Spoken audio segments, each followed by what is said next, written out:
Vay. Balaca. Nə var ha məhəbbət? Nə olub be buradan çıxsan sən? Məhəbbət, olsa nastırım yoxdur. Analizəm hamısı pis çıxıb. 2 həftəlik müalicə yazıblar. Bir dəqiqə qanım qaradır. Oo, gəl görüm bu tərəfə gəl, bu tərəfə gəl. Nədir? Nə olub? Nələr yazıb? Nə olub belə məsələdir ki?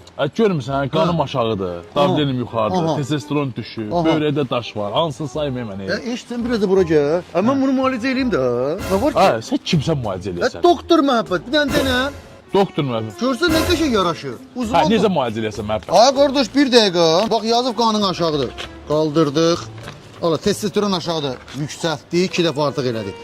Bax yazıb böyrəyində daş var. Hə böyrəyini yığışdırdıq biri. Neysə, nə ehtiyac var? Lazımdır. Vsyo, hazır. Bir də davranın yüngül düzəldim. Tutardı. Get, rahat. Sən hazırsan, bura. Məhəbbət 2 həftə müalicəsi alma.